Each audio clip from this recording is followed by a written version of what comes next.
Assalamualaikum warahmatullahi wabarakatuh. Ala manfaati ulumi wa ulumikum al-fatihah. A'udzu billahi minasyaitonir rajim. Bismillahirrahmanirrahim. Alhamdulillahi rabbil alamin. Arrahmanir rahim. Maliki yaumiddin. Iyyaka na'budu wa iyyaka nasta'in. Ihdinas siratal mustaqim. Siratal ladzina an'amta 'alaihim ghairil maghdubi 'alaihim waladdallin. Amin ya rabbal alamin.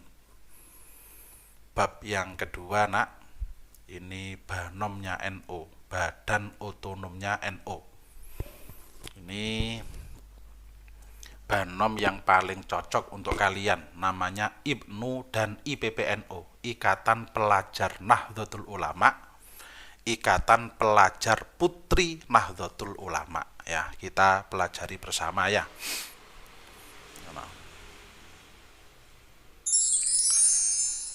Kompetensi dasar yang harus kamu kuasai, nak, di dalam pertemuan di bab yang ini IPNU IPPNU. Yang pertama, menjelaskan sejarah berdirinya, wawasan, nilai dasar, struktur organisasi, dan jenjang pengkaderan IPNU IPPNU.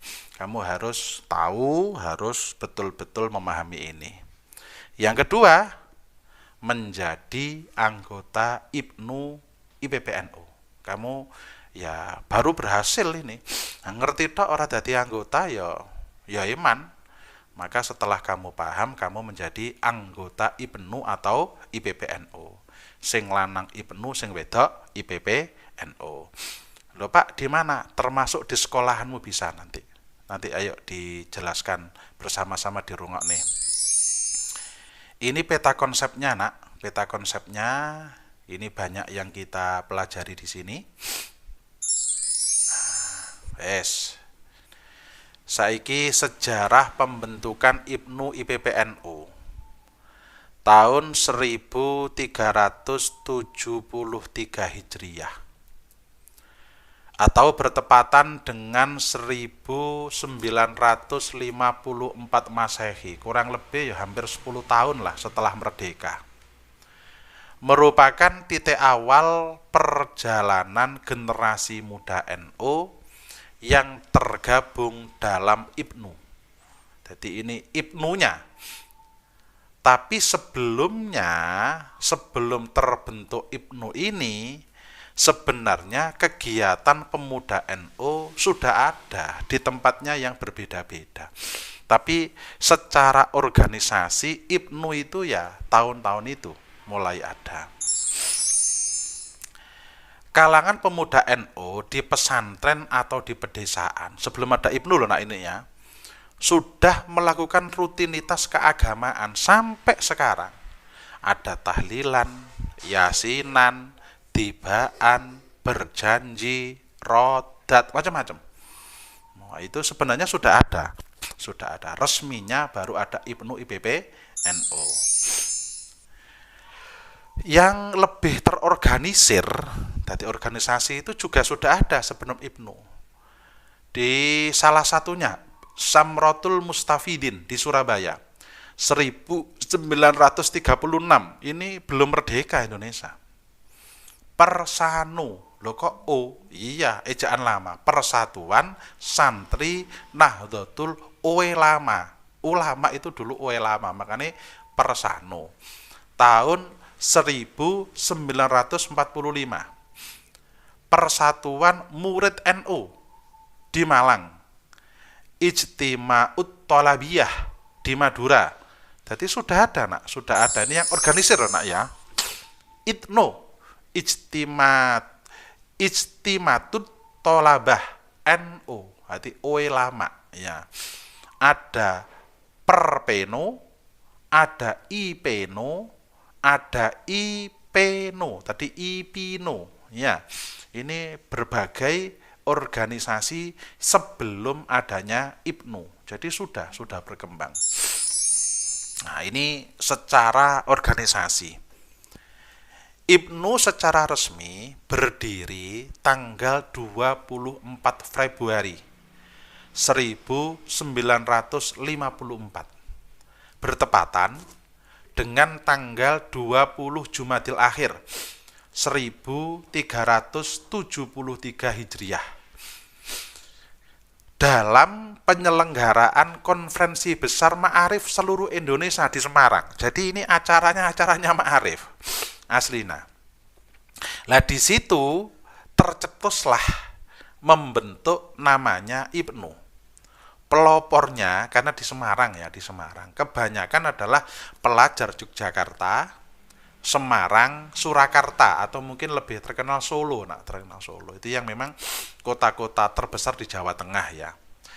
Dipelopori oleh Tolha Mansur, Sofyan Khalil, Mustahal Ahmad Mansur, Aghani Farida, M. Uda. Ini awal-awal adanya IPNU adanya IPNU. Lah, setelah IPNU ini yang putra.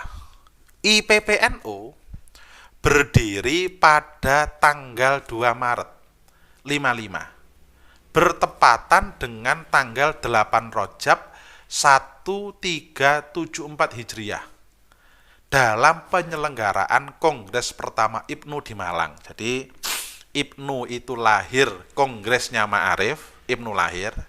Setelah itu IPNU membuat kongres pertama di Malang, maka lahirlah IPPNU, Ikatan Pelajar Putri Nahdlatul Ulama. Jadi justru sing dihafalno IPNU lahir kongresnya Ma'arif, IPPNU lahir di kongresnya IPNU. Tolhah Mansur dan Umroh Mahfudhoh merupakan pendiri dan ketua umum pertama pimpinan pusat IPNU dan IPPNU. Nah, itu dalam sejarah. Itu sejarahnya. Saiki wawasan dan nilai dasar IPNU IPPNU. IPNU dan IPPNU adalah banom. Jadi kalau di NU ada banom, ada lajnah, ada lembaga. Lah IPNU IPPNU adalah banom. Banom ini semangatnya ukhuwah Islamiyah untuk para pelajar NU dimanapun, di sekolah bisa, di madrasah juga bisa. Lah ini adalah persiapan sebagai kaderisasi pelajar NU di masa yang akan datang. Syababul yaum rijalun hot. Pemuda di masa yang sekarang maka akan menjadi pemimpin di masa yang akan datang. Wawasan kebangsaan. Wawasan kebangsaannya adalah IPNU IPPNU yang dijiwai oleh asas demokratis, mengakui keanekaragaman sosial budaya, menjunjung tinggi persatuan dan kesatuan, menghargai harkat dan martabat manusia, serta memiliki sikap dan kepedulian terhadap nasib bangsa dan negara. Wajos ini wawasan kebangsaannya. Ini pertemuan pertama, ini sudah berakhir. Nanti akan disambung dengan pertemuan berikutnya. Pada intinya kamu pahami IPNU secara menyeluruh, secara paham. Setelah itu bersama-sama kamu galakkan IPNU ini minimal di sekolah-sekolahmu, di madrasah-madrasahmu dirikan. Nanti di desa, di kecamatan, di kabupaten, di provinsi sampai pusat IPNU ini ada. Semoga pertemuan ini bermanfaat dan kamu mendapatkan ilmu yang barokah, diridhoi oleh Allah Subhanahu wa taala. Kita akhiri dengan doa bersama. Bismillahirrahmanirrahim. Subhanakallahumma wa bihamdika asyhadu an la ilaha illa anta astaghfiruka wa atubu ilaik. Wassalamualaikum warahmatullahi wabarakatuh.